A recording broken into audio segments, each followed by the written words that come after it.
and here. Bring that spice of beer. Don't drink, you gotta live. Bring that spice of beer. We gonna drink now and here. Bring that spice of beer. Bring that spice of beer. Need to say, hey, I got Guitar Guy John here. Hey, you guys. How's it going? And welcome to the pub. Hey, man. Thanks for having Yeah. me. This is cool. Oh, this is a cool coaster. Yeah, those are from North Carolina. So I call you Guitar Guy John because Yeah. it's a memory trick of mine. Sure. Remember Oh, yeah. Connections. a name association. But I met you more recently at one of our local establishments, and I swear I sat down and I didn't see anything like near your chair. And then we're kind of talking, and all of a sudden you just pull out not a little ukulele, Massive. a full huge acoustic guitar. I'm like, holy crap! But I think that also related to one of our many conversations have kind of gotten into music, and Yeah. and that was a very big thing. And I know you're obviously a musician, and you were telling me a bit more. You play in some bands and stuff, and Yeah. for churches and stuff like that too. And Yeah, just a whole bunch of different kind of things like that. Yeah. so, and I've always admired people that can play any instrument, especially guitar, because it's one of the few things I've tried and have not been able to pick up. Yeah. At one point, I bought a Fender Stratocaster for my birthday. It was Oh, no kidding. It was a work bonus plus a birthday, so I was like, I'm buying myself a Strat. If I don't even learn how to play it, it'll look good on the wall someday. But Yeah. that dream died. Do you still have it? I did till a couple of years ago. Oh, and you I had to sold get rid of it, And it's yeah. just like, it was one of those things where it's like, I don't want to collect dust. I want to go to a good home. Yeah. Some guy bought it and he was excited. He's like, yeah, I'm going to modify the crap out of this thing. Okay. Oh, I mean, yeah. that's your thing. I mean, I mean, that's cool, I guess. Eddie Van Halen did that too. But Yeah. It's funny. Oh, go ahead. but Yeah. no, it's my admiration for those who can play guitar. And one of the things I kind of think of is like music as being like another level of communication that Yeah. it's very different. I think it connects with people on a more of an emotional level. Yeah. Yeah, I mean, yeah. Just in terms, it's always funny because it is absolutely a kind of a different language, but and it's funny because it's just like any other language. It's got a vocabulary to it, and even I would dare say, like even in terms of styles, I mean, you could almost attribute that to like different dialects, in a certain sense. But yeah, it's just you learn your basics, your chords and things that will craft a tune, and then you start to work on the little differences of how can I make this sound like a metal tune or a bluegrass tune or a whatever kind of a style you want it. I've often said it's a lot like cooking. You got your basic, whatever culture you're in, you got your meat and potatoes, whether it's seafood or beef or whatever, and you got your other things from a culture, and it's how you combine those things to make a dish is kind of the same way you make a song almost. at least I've thought of it that way, thinking, well, And every ethnic culture has their different blend of spices that they like to add, and it adds to their sound and their distinction. And yeah, I like that. That's a great analogy, I think. It just seems to fit in terms of thinking, well, okay, there's basic elements to a dish, and then it depends on where you go. Even with music, it just gets cross-pollinated into other things after a while. So I think probably the beauty of the U.S. is like we used to be the melting pot. We still kind of are. Yeah. And we have all these different blends of all these different cultures and different forms. So many different forms of music have emerged from here. Oh yeah. And even I do like a lot of metal. Yeah. And metal's kind of gone more back to underground. They've kind of lost the mainstream. But when you go to Europe, they're still playing the same old school metal. Yeah. There's not a lot of variation on it. There's updates and speed and timing, whatever, but not a lot of variation. They're just what new is coming out of there. Not getting a lot of new stuff. However, as I'm saying that, I'm thinking one of the forms of music that I've gotten into more recently, I refer to as the rowdy Renaissance Festival music, which is kind of the metal mixed with old folk music from their areas, right? Right. There's Finnish, Norwegian, Swedish, and they've got some really cool stuff, even Celtic from Ireland, stuff like that. And it's a really cool blend. Yeah. And it's like it feels like a party. It feels like you got wooden pints and guys are just jumping around clanking mugs and beer flinging everywhere and just having a great time. And it's just like, yeah. I want to see that at a Renaissance festival. It's like, that's the kind of music I want to see there. But maybe they don't allow amplifiers there. I don't know. Maybe. Only half the instruments are that way. Yeah. Well, it's funny even saying that. There's you've probably seen these little bits of like video clips of. They're almost more like bluegrass or hillbilly type bands, like doing I saw that there's a guy who's doing like AC/DC's Thunderstruck on a banjo. Yeah, you've probably seen something like that. Yeah, and there again, that's the same difference. You've got the basis for a thing, and it really kind of almost doesn't matter what instrument it's played on. Heck, you could play it on a grand piano, but it's almost how like the timbre of an instrument will switch. Kind of almost change the whole style of a music, and just like what you're saying, whether it's at a Renfest with I don't know, lutes and skin drums, fiddles, and fiddles and the whole thing. In fact, there used to even be I remember this back in the '90s. There was a group called the Turtle Island String Quartet, and I had no knowledge of this group whatsoever, except I have to look that up. They had done a version of the old classic Cream, Crossroads. I went down to the crossroads, the old classic rock tune, and it was just strictly done as a string quartet, which would mean would mean a cello. I don't know if they had a bass, but it was a cello, viola, violin. Your typical string quartet.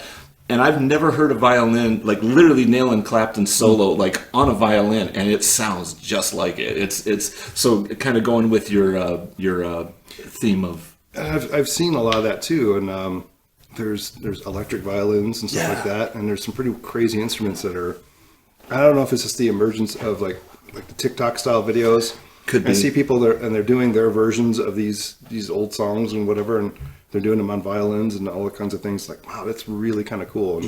And the exposure to it is very quick now. You get on a little bit of a roll. Yeah. And one of those, like whether it's Facebook Reels, YouTube Shorts, or even TikTok, the algorithm will hook you up with more of that. Absolutely. And it's like more of the stuff keeps coming. Like, wow, some of the stuff is really cool. It is. And they get the parts like right. I mean, when the ones that are cool, it's like you're listening to, you're like, that's got the nuance of what he did on the string band. I mean, and they're doing it, it's cool to hear. Yeah. I was blown away by that kind of stuff. It's amazing kind of talent. And I've been the kind of person where I've been able to observe someone doing something, and I can kind of just pick it up and then start doing it with some pretty good proficiency. Yeah. I can't do that guitar. I don't know if it's my hand. I mean, you're a big guy too, but I mean, it's like my hands are wider than a fretboard, and so coordinating those strings, and I feel like I got to squeeze it. I don't know. It's frustrating to me. Yeah. I see guys play it with such fluidity. A friend of mine was a guitar player, and he would listen to something on the radio and go, oh, okay, and they'll just start playing along. Like, how do you do that, man? Yeah. How do you do that? Yeah. It's a unique talent that I totally admire. Yeah, on guitar especially, it's a little. In fact, I remember I've taken some later on in life. Took some lessons online, which is such an awesome thing to be able to do with somebody who's like a top level person who's offering online lessons. And it was this guy out of Philadelphia. His name is Jimmy Bruno, and he's an unbelievable teacher. He's getting kind of up in age now, but he basically broke. He was so good at showing how the guitar is broken into 5 sections, you could say. Every 4 frets, it's a different section, and as you go up the fretboard, you've got. It's all the same notes and it's all the same things, but knowing where a sound is in this, say, okay, frets 1 through 4, knowing where a sound is or a melody is in that spot, and then basically recreating it up in the next section. Okay, you've got it's a little higher, but you got the same notes, and how to find all the spots that you want to work with sound-wise in each sector of the guitar. And then so you would work on a spot here, and he would say, you're going to stay down here. You're not going to go anywhere else. You're going to learn this, almost very Karate Kid-ish, you know? Like, he's like, you're just going to send the floor. Right, you know?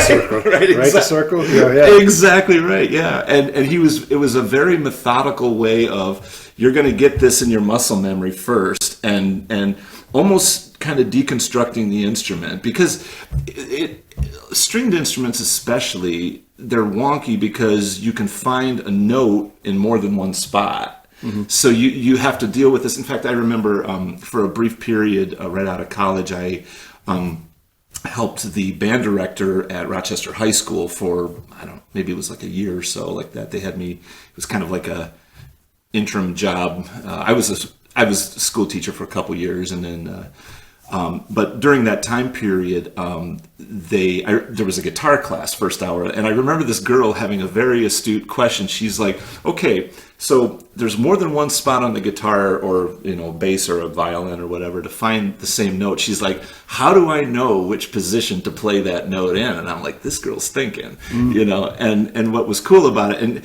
and what was funny, the band directors were horn players, so they were maybe a couple pages ahead of the kids in the same book, you know?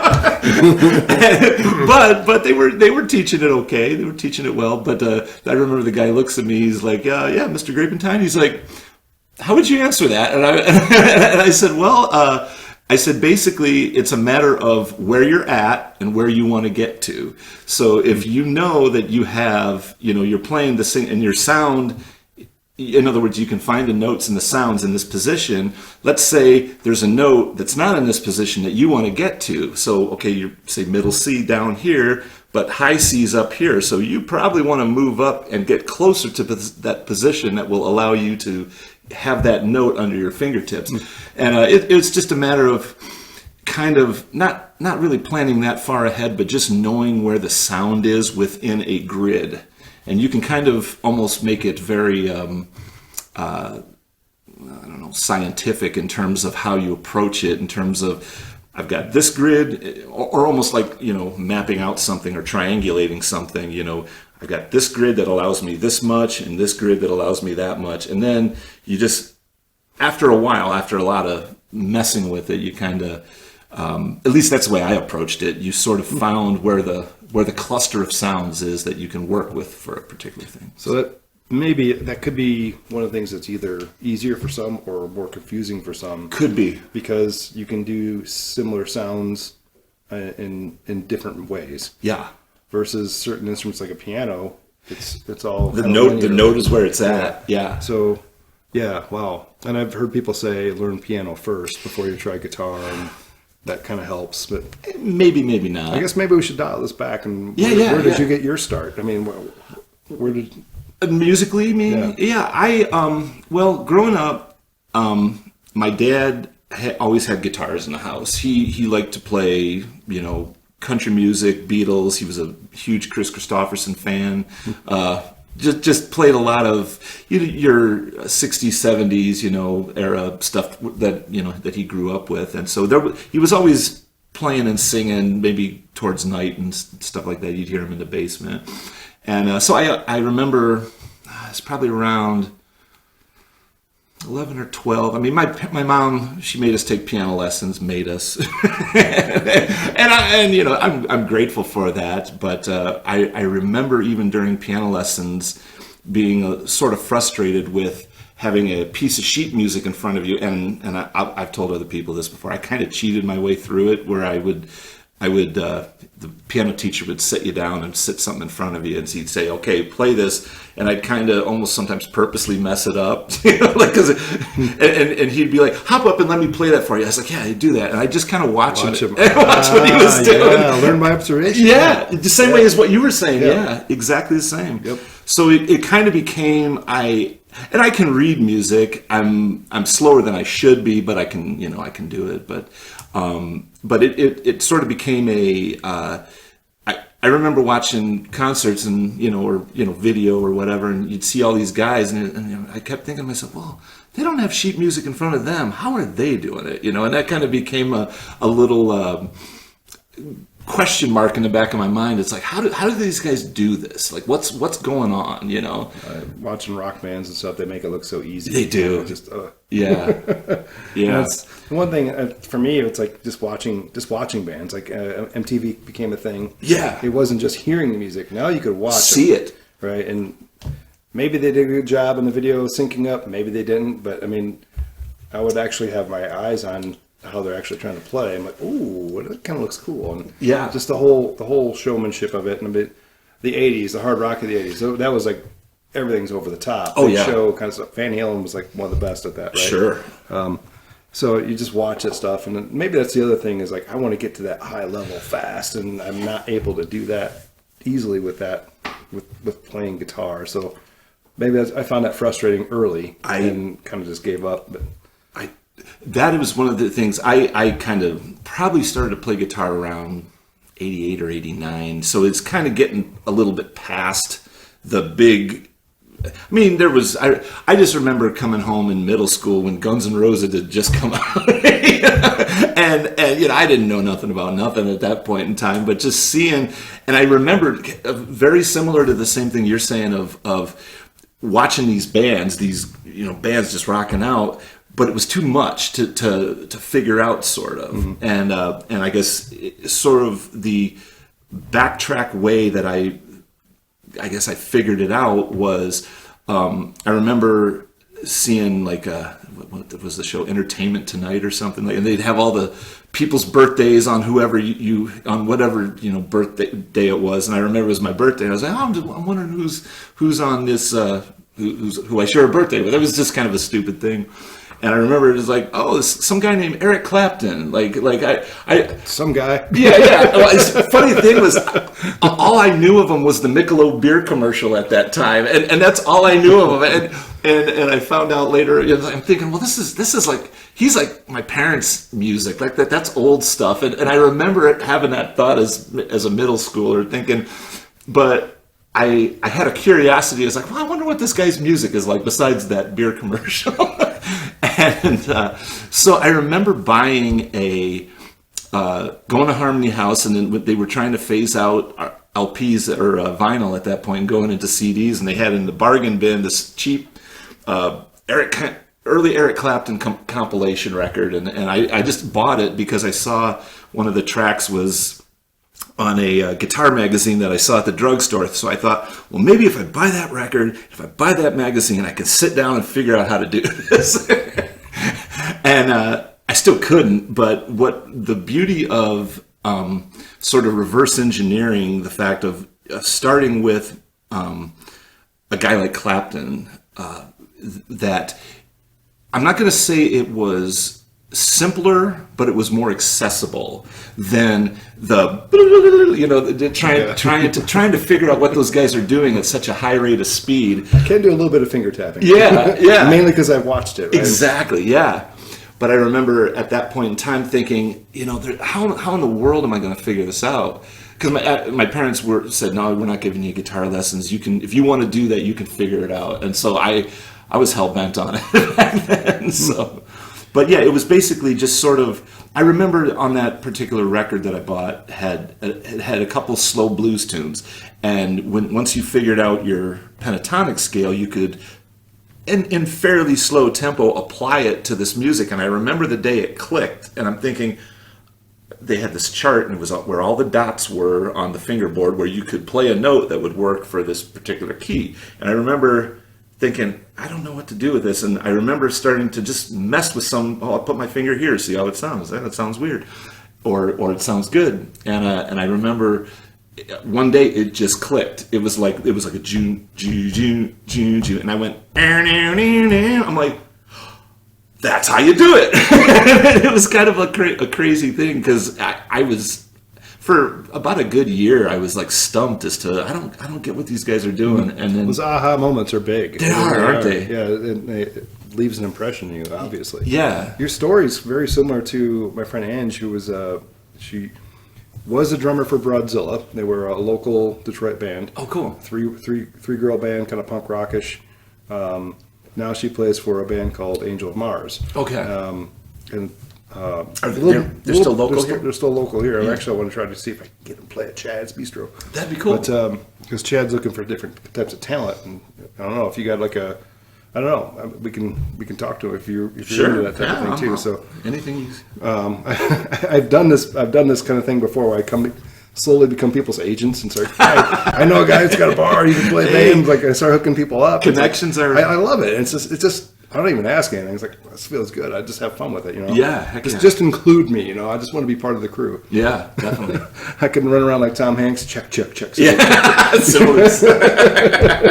yeah, I remember that. But yeah, she was very much the same way. We were very self-taught, but her family was very good about letting her have drums and kind of playing, and even her mom and her dad would kind of steer her in the right direction to like their styles of stuff, and she learned all kinds of different things, and she has a very old school traditional stance of how she holds her drumsticks. And, like the one, like the old Civil War style. Yeah, it's kind of weird, and you see it, and it's like, what's she doing? And when I had her on here, I actually got some pictures of her holding that. I kind of zoom in and like circle, like, oh yeah, check this out. Yeah, check the technique out. It's different, and but that's the way she learned. And she's an amazing drummer, and I've heard confirmation from other guys and other musicians like, yeah, she's the best one in the band. Kind of thing. It's like, cool, man. It's a lot of really cool things, and she was in one of those bands. Broadzilla is one of those bands where, like in the '90s, they were just about to hit it big, and it just didn't quite work out for them. Sure.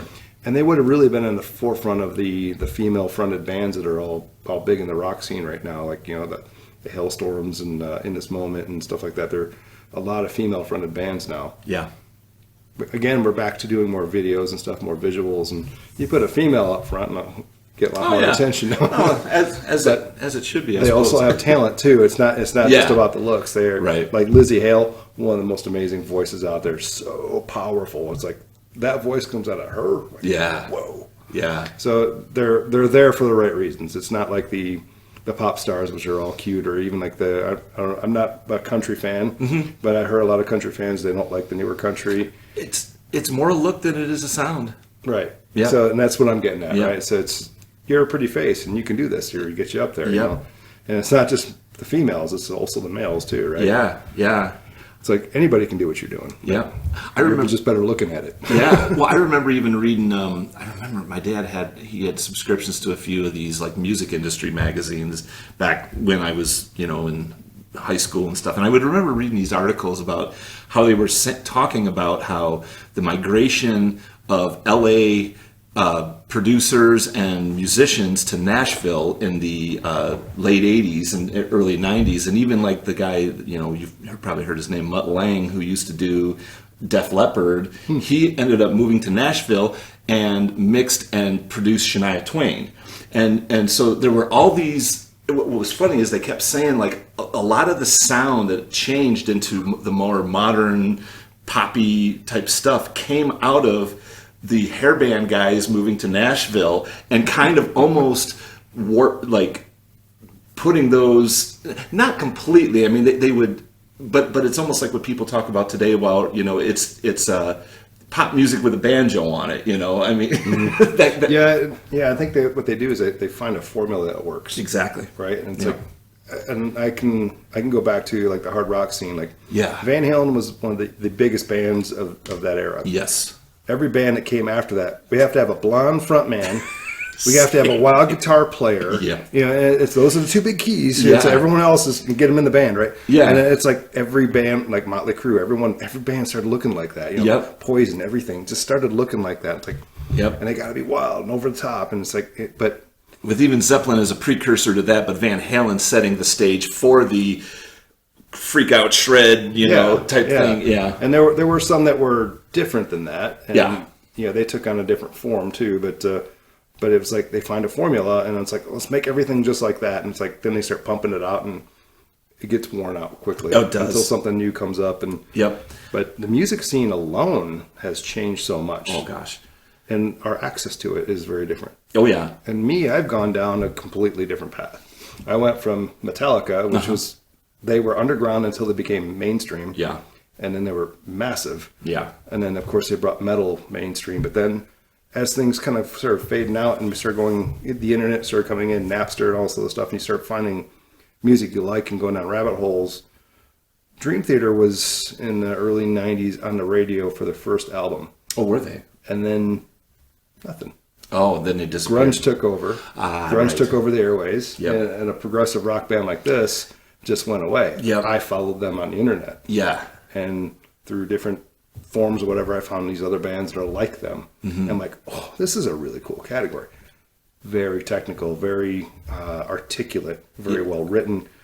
Highbrow stuff that doesn't quite appeal to the mainstream. Sure. But appeals greatly to me. Right. And it's like, ooh, that lights my brain up. I love that stuff on many levels. Yeah. The drummer's considered one of the best in the world. The singer at the time was considered great. His voice, a lot debatable now. It's tough to keep that up. Yeah. as John you age. Petrucci considered one of the greatest guitar players now. And so it's like, Yeah. and then so many bands are like that now, but they're not mainstream, but you can find them. Yeah. You gotta go through whatever conduit you have and find them. Yep. And I've been branching out and finding these Viking metal bands and stuff like Yeah. that. This is cool. Yeah, It's yeah. like it pumps my testosterone up. Like, oh, Yeah. I got an axe now. Yeah. It's like, it's like, yeah, I love this kind of stuff, but it's like, and it's entertaining, and I can't find it anywhere in the mainstream. Yeah. But I love the fact that we have even YouTube music is good, Spotify. I got on Pandora for a while because I had to have Pandora because I got away from it, and then I had to come back to it because General Motors used a lot of Pandora on their apps in their cars. So in order for me to test everything out, I was like, okay, I just get my my song lists and stuff, and I can just go in. I can sync my phone up to the car, and so I started playing around with them. But they all come up with slightly different suggestions, and they all give me slightly different avenues. I'm like, oh, this is so I do kind of rotate around to a lot of different apps. Yeah. And then it's like I go to talk to a regular person about music I listen to, like, what the hell are you talking about? Yeah. Yeah. I don't know, and I really like it. I guess I'm different. I don't know, but there are other people out there, because when they come around, they have concerts, people show up to it. Yeah. So it's kind of hard to sync up with those types of people that also like the same kind of music now. Yes. They're not filling stadiums like they used to. They are doing like smaller clubs and stuff, and sometimes it takes multiple bands to do like one performance now, or multiple players. Or I'm really into the guitar stuff, and like Joe Satriani and Petrucci and Steve Vai were doing the G3 tour for a while. Yeah, I remember those. Yeah, Eric Johnson too with them. Yeah. They would, like there was always one of them would always like rotate in and out, and I saw him in the House of Blues in South Carolina. Smaller venue. Yeah, smaller venue. That would be the best. You get a floor spot, and you can kind of start working your way up close to them. Yep. When I lived in Asheville, North Carolina, there was a small venue there, and they would bring in some big names, and I saw Yngwie Malmsteen there. Oh wow. Yeah. Holy crap! I saw Steve Vai there. Yep. The guy loves his whammy bar. Yeah, I know. Yeah, that's for sure. I think at one point he's like holding the guitar by the whammy bar and going. Yeah. Kenny Wayne Shepherd was probably the biggest surprise. And I was up so close, I could see all the broken grains in the guitar body. Yeah. That guitar is just so worn out, but just sounded amazing. So to see guys like that up close now is kind of a nice benefit. Yes. Versus like my first concert was Metallica. Oh, that was an arena. Yeah, nosebleeds. And I was in nosebleeds. Yeah. And it's like, man, they're that big, but it was Metallica.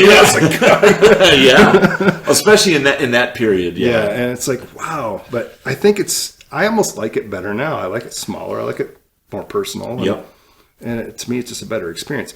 Not as good for the bands, because they're probably not making the kind of money they should have. And yeah, of course, they don't make it off CD sales and stuff like that. But yeah. Again, though, it's a new avenue. Right. I mean, someone who's just sitting around like, I'm going to learn something, I'm going to play it, and all of a sudden you get views, and you start elevating, and you have a different avenue to elevate to newer levels of success. So the computer changed everything with that. Yeah, it really did. I mean, maybe for the better and for the worse in some terms, but I've heard so many different opinions on it. But I mean, the things that I keep hearing and coming back to are it made everything accessible so that everybody could get their voice out there. Now you got to wade through a lot more to try to maybe find those voices, but they're out there. And kind of like what I'm talking about when I was talking about the noise filters, right? Exactly right. Yeah, exactly right. I was talking to you about audio issues. I'm trying to figure out audio issues of these cameras and the microphones. It's like, yeah, there's a lot more noise out there. So you have to find a way to filter it out too. Yeah, it's Is this muted here? Or is that good? no. If it's muted, I can mute. I was curious what Okay, that. now we should be good. Okay. Getting fixated on this little red dot here. We've been talking a while. Is that thing on? That's what I was saying. I was like, I don't want you to lose it. Well, finish your beer. We'll start. Yeah, over. we'll start over. Right on. Yeah, no, but yeah, it's a crazy thing to be able. I mean, even the fact that you can pull up Spotify and there are record albums that I wanted when I was a kid, and I thought, well, I'd never see that again, and Yeah, it's there. Yeah. You can just listen to it. You can go backwards. You can go old and find stuff that's obscure. And whoa, and now you can bring it back up and it's all new again. It is. And it usually sounds really good. Yeah, and even the cooler part is that a lot of these old records now you'll find, especially I notice on Spotify how it'll have bonus tracks that they wouldn't have included on the extra one. So you get all the Yeah. I love hearing how the album kind of came to be, because it sort of gives you a little bit of a confidence boost when you hear artists that you adore, and they're threshing out the song and it sounds just as crappy as you doing it when you're figuring it out. Yeah, they're tuning their craft. Yeah, they're human, Yeah. Yeah, I mean, I hear these guys in concert. I've been to a couple of their concerts. It's like, is this a recording? Because you guys are too good. Too good. But until you hear just the tiniest mistake, they are human. They are human, right on. It's not a recording. They're not doing a Milli Vanilli on you, Yeah. But it's amazing. And have you heard of a band called Dragon Force? I heard of them. I don't know of their music. You have to prepare your mind for that because it's like blisteringly fast. Is it odd time signatures and stuff too, or it's just super fast? Take the fastest music you can think of and just speed it just up. Notch it up a bit, yeah. And I asked some guitar friends, like, how do they play like that? Yeah. The guitar must be on fire by the time it's done. It's like, these guys lock themselves in a room and they play the same thing over and over and over and over again until they just master it. And that's what they do. That's all they do. Yep. And it's like, wow. It's incredible dedication. Yeah, it's almost like watching a guy who does I don't know, Olympic lifting or power lifting. You look at these people and you're like, how do they do that? But they've been practicing that move thousands and thousands of times, and even with a lot of this, I mean, I don't do nearly anything like Dream Theater at all, but especially I notice in it's just from the example of bluegrass guys who can just pick on a not only on a acoustic guitar, but usually acoustic guitar with fairly heavy gauge strings simply for volume's sake, and to be able to play some of the lines that they do at the speed in which they do it. I've attempted it and I worked my way into it, but it's a matter of economy of movement. Just the same way a lifter will know if I got to seat myself here and clean it to here, it's got to feel like that every time, and it makes a lot of sense to me. Yeah, and I go to hockey for an analogy on that one. Yeah, so playing a lot of beer league hockey, going a lot of drop-ins. It's like it's a man thing. You're kind of sizing up everyone. Right, it's exactly. It's like that dude's big, man. He's muscular. It's like I don't know about him. There's some real heavy set dude over there, and whatever. You get on the ice, the big strong dude, he's falling down, ankle bending, and then the big guy is skating circles around him, whoa, what's going on here? So, and I've seen these really skinny rail dudes, and they can really fire the puck. Yeah. I'm like, okay, I got a lot of upper body strength. I'm doing everything I can. I'm hitting the ice right, and I'm bowing the stick. I got a high flex stick, and it's and I'm firing that thing as hard as I can. And it's a little Brett Hall a lot of effort. Yeah, it's a lot of effort. I'm putting effort into it, and these skinny dudes are firing it just as hard. And it's how? Yeah. But it makes a lot of sense. It's they have got perfect technique, where I don't. I'm forcing it where they have the right technique. Yeah, and it makes a lot of sense because it's one of those things where you start having a better technique, it gets easier, and you get to another level. And there's many levels at it. And I often wonder, and you'd probably be able to answer this better, if the technique sometimes is almost based on your frame and structure of, because different people's, body types or whatever. I mean, I would maybe the technique is a threshold, and different people who are more on this side would gravitate towards, oh, maybe let's twist the stick a little this way, or I don't know. You there's something to that for sure. When you look at all the different sports out there, basketball is a big one. Look at if you're not minimum 6 foot, you're probably not gonna have a good chance. Football, they're all specialized. Right? Yeah. They're all. I mean, those guys that run, they're quads. It look like a racehorse. I mean, these guys and then there's really big guys in the line and stuff like that. So there's specializations for each particular role. And hockey, there is a bit of a body type. You just have to be to play professionally and play for a long time. You really have to be durable. And that's something you can't train for. So what I've known throughout the years, watching the Red Wings from the 90s, which amazing team, highly talented, skilled team. I would say today every player on the ice is as skilled and as fast as those guys. Every player.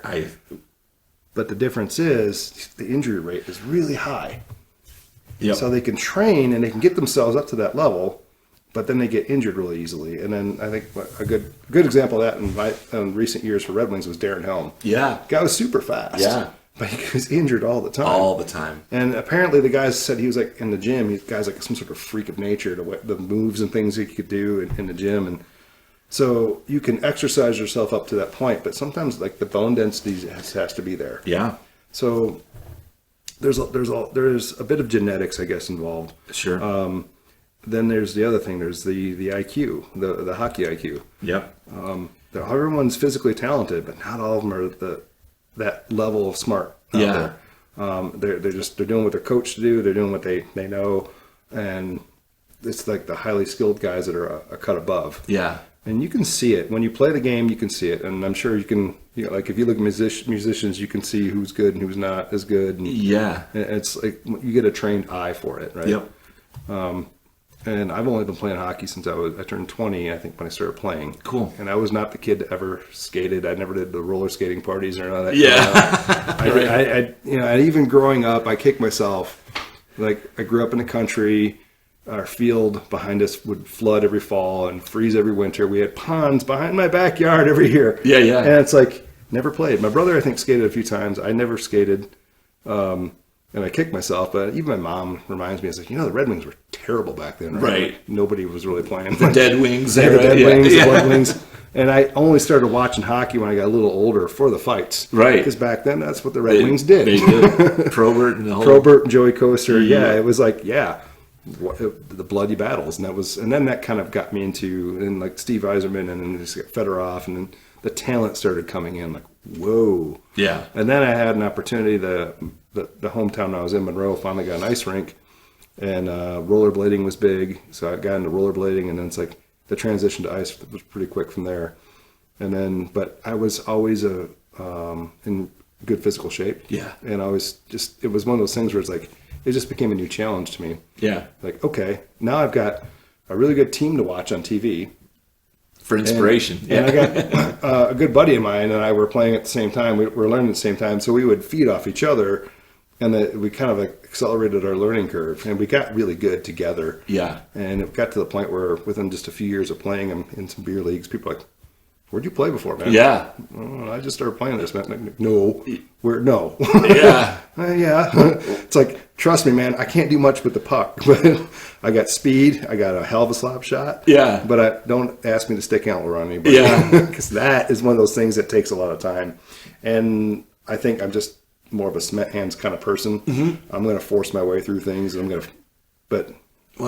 Anyway, you can find a role probably in a lot of different situations like that. I mean, like you say. I mean, and it's funny what you were saying. I play defense. But hey, the defenseman is what makes the goalie good, right? I mean, so yeah. I mean, I even remember. I don't know how long ago it was. I was just into Brett Hull for a while, and I read his biography, and he was talking in there about, how there's the guys who, he was always saying, he's like, I was always kind of maligned for being out of shape or not in as good shape as I could have been. But that's a big dude. Man. He is. But he would always get lambasted for being overweight or something like that. I mean, relatively speaking, I'm sure.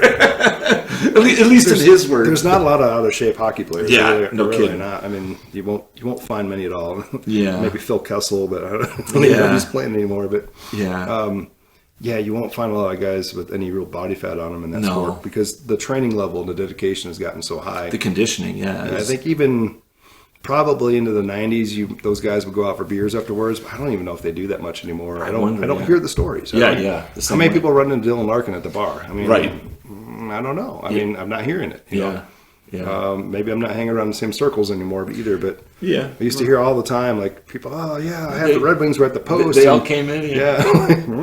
Getting all drunk and liquored up. And like, sometimes every now and then you'd see them in a game, like, oh, these guys aren't playing great tonight. They're playing a last place team and they're losing. Right. They must have went out and had a lot of drinks before, but who knows? But but I don't think hardly any of the teams do that anymore. The team discipline's so high, the skill level, the stakes are so high now, and the competition's a lot, I think, slimmer in terms of. I would say the bottom player to the top player, it's like gotten the threshold. It's gotten much tighter, even though there's more teams out there too. So, I don't know. That's I love the sport, and it's one of the things I'll talk about endlessly. But I mean, besides basketball, it's the only one that's consistent, that's fluid, and even basketball's broken up quite a bit. I mean, just the flow of, and that was the point I was going to make. Brett Hall was talking about how he said I could see plays developing. He's like better than other people could, and at least by his commentary on it. But they were just talking about the mentality of being able to see things take shape, even in a fluid manner. How and I'm sure there are basic formations for setting something up, but even within those things, the variability of, do I need to be over here to set up for the slap shot, or it's been a long time since I've played, but I mean the basic how things work and flow. There's definitely a flow to the game. I play better when I'm playing with guys that are usually slightly better than me. And I can sense the flow. And I can sync up a lot easier because you can see it more. Oh yeah. And the best games I've had were playing with guys that are way more skilled than me. On even as a forward, I don't play forward very often, but these really high skilled guys, it would we would talk about it. It's like two guys would go after him, leaving me wide open. And I would always go to the right spots, and he could even blind pass right to me, and you just know you were going to be there. It's like, and when you know people, that's the other thing, is the connection with knowing people and the communication. Those are all very big. Same with music in a band. The same thing, man. So there is one funny thing about bands I've seen, like when guys are practicing and stuff. No words are said. Guys are playing, and something happens, and all of a sudden everyone just starts laughing. I'm like, what? Me as like someone who doesn't know, like, what just happened? Like, everyone's laughing. Like, what the fuck? But they kind of talk it out. It's like, I don't get it, because like they're talking a different language. And then someone said something stupid or misstepped or something, and then it made them all laugh. I'm like, I don't know. That's another reason why I think it's like another form of communication. Oh yeah. The band I've gone and seen a lot of shows of Fish. That it's not a lot different from metal and stuff like that, but more jam band type stuff. And back in the '90s, they were. I mean, I used to go and do. They had a taper section, almost like the old Grateful Dead had, of where you could bring a deck in and a microphone and a stand, and there would be an area behind the soundboard, and you could record the show. You had to if you got their newsletter, you had to rip the back page off and send a thing in to basically apply for one, but most people got them. And so when they'd come through the Midwest back in the mid-'90s when I was in college, I would go see 2 or 3 shows a night, because every night none of the songs were the same. You never knew what you were going to get. And so I used to tape that, and one of the things that they were doing back then, they called it their secret language, where they would, and it kind of goes with what you were saying, they'd be jamming along through something, and if you'd hear somebody go, like make a little trill, then they would play one of the examples would, they would play the melody for The Simpsons, and the whole audience would go "Do!" and then they go back into the They're jam. cueing them in. That's awesome. But they had a bunch of these musical cues that the audience kind of knew what it was. So it was, what the joke was if somebody was at a fish show for the first time and they did that. Another one that they did was they would do the little trill to cue up the thing, like something's going to happen, and then they would, like, another one was the old birds turn, do do do do do, and the whole audience would turn around and face the back of the auditorium, just cause. And so if people were in the audience and they'd hear that and everyone turned around, they'd be like, "What the hell's everybody doing?" So they had these like little practical jokes that they would play with the music, kind of a thing. It's an inside joke. Yeah, You're not on the inside. right, exactly.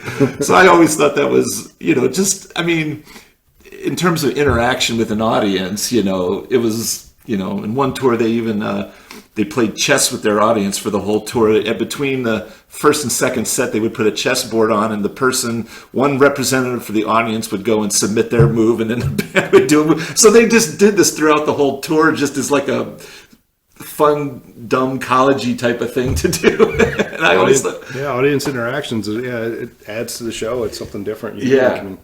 Even bands that do like, let's say something like Gore. Or they're a prime example. Yeah, of that's that. like, whoa. Yeah, taking it over the top. But you'll never forget it. I was because I was a big metal fan. I still am. And a friend of mine was like, "Oh, hey man, my buddy, he wants to go to this concert in Toledo." It's years and years ago. Yeah. And it's like, "Yeah, what is it?" He goes, "You like metal, man. You love it." I'm like, "What is it? What is it? Right?" And he's like, "He's got a ticket. Just pick him up and go." I'm like, "What is it?" It was Cannibal Corpse. Oh yeah. Oh boy. Yeah. So Cannibal Corpse is the band from Ace Ventura. Yeah. This was in a small bar. Yeah. This was not a big place. Yeah. I was afraid of my own race at that point. When they kicked up, it's like the crowd went into a frenzy, and then people just started going boop. Yeah. Boop. Yeah. I'm like, we're gonna die. Yeah. Someone's gonna eat us alive. I don't want this, man. Get me out of here. Yeah. But it was entertaining. Nothing happened. We were fine. But it was like, holy shit. Keeps you on the edge of your seat, for sure. I'm not gonna accept too many tickets that I don't know the band to. Yeah. You live and learn. Yeah, between Guar and Cannibal Corpse, and for not to be given an explanation of what you're walking into, that's... Yeah. Back in the day, and you had no way to look it up either. Yeah, right, yeah. Not like you can pull up a YouTube clip or something. Right now, yeah, it's like, oh, we're going there? Well, can we check up? And no. Yeah, no thanks. Right on. Yeah. Yeah. But no, it was, those are fun days when, and that's something that's just a little different. It's like, it was unknown then, like, just go. Like, yeah. I talked into it, wasn't doing anything that night. But, yeah. Well, sometimes that's half the adventure of just, going. And it was an adventure. It really felt like it. Because honestly, there probably was no trouble, but the fact that I didn't expect it. And I've been to metal concerts before, and you see the mosh pits and stuff, and like, oh, okay. Yeah. That was a whole nother level. Yeah. And that was like very early in the days of the growling singers, which I don't have much of appreciation for. Yeah. I do like some of it now, but it's not something I go to. It's like I like a good clean singer. Yeah. And that's kind of where I probably go. I fall back more into progressive bands where they usually have a really good singer. Yeah. And I don't know. It's like it's not something I think I would have liked way back in the day. Metallica, Hetfield's got a scratchy voice, but and it's aggressive. Got power in his voice. It's aggressive. Yeah. It's like, but that appealed to me, especially as a teenager. And people are like, oh, metal. And back then, they're like, oh, it's the devil's music. I'm like, no. Well, you know what? After I'm done listening to that, I'm not going to kill anyone. Right. I got my aggression out. Right. Exactly. I feel a lot better now. And it kept me pretty mellow, I think. Yeah. It kept me from probably getting a lot of nasty fights. It kind of was a conduit to get my aggression out. Oh, sure. And I loved it. And it was like the emotional pull of that kind of music. And I guess the other thing, we're spending all our time on music, which is fine. You talk about... No, I know we flowed into many other things, but like one of the most... Music as an emotion, or at least a communication of emotion, one of those bands that will always control my emotion when I hear them is Pink Floyd. Oh, yeah. I hear Pink Floyd, like, you just get sucked into that mood. Yeah. And they are moody. Yeah, oh, yeah. And there's times it's like if I really don't want to listen to this because this is really going to make me in a sad mood or something. Yeah. But it's just such good music. Yeah. That it can pull you in like that. And that to me is a signature of really good music. Mm-hmm. When it can change your mood. Yeah. Which can be a good thing too. It's like I'm in a sad mood. Listen to my happy music. Yeah. And I feel better now. Yeah. And the fact that, Roger Waters and Gilmore and even the early guy that went nuts, Sid Barrett, early on. I mean, those guys knew how to craft an emotion, dare I say. Dark Side of the Moon, there's so many little... Mm-hmm. I mean, it's a concept album, but the flow of it, and to say, okay, when it comes out of this or Great Gig in the Sky, we're gonna settle it down and it settles right down. And you're along for the ride. You are 100%. Like you can't not listen to the whole album once you start it. Like it's just, I mean, yeah, you can pull a song out from here and there, but it's just you want to listen to the whole album when you. Yeah. The Wall is another one that's just kind of freaky. Oh, yeah. And and then if you watch the video on that, like it's even worse. Oh yeah. And I got to admit, I was never high back in the day, and I watched that. Like, I get it. You get it, yeah. Kind of felt high just by watching it. Yeah, the fact that it almost reaches out and goes beyond a substance that it would still convey that, is that's. But that gives me chills. Yeah, no kidding. Yeah. But, yeah. So, well, we'll finish up our first beer, and we can take a quick pause here. Oh, sure, yeah. And we can pick up from here. So I have been breaking these podcasts up into parts now, which good. I think is a little bit more digestible for the and safer in case you lose a part or lose something. Yeah, yeah. I don't want. No, I. You see, I have systems in place now to never do that again. Yeah, and that's part of the learning curve with doing all this, right? Oh, heck yeah. I've grown every time. I've gotten a little bit better. I feel like I've gotten better. I feel like sound quality's improved, and this whole thing's been a learning process for me, and it's one of the things I want to do. It's like continuing the good conversations we have at the bar, and it's like, why not? I mean, I think some of these stories also need to be told. I mean, I'm hearing some really cool stuff from really cool people. Yeah. I've gotten some juicy stories. I say juicy, but I've gotten some really heartfelt stories from people. Even my good friend, my buddy Comic Book Rob, and I knew about his mother, but when he told me on the podcast, I didn't know the whole story. Oh, I see. And it was...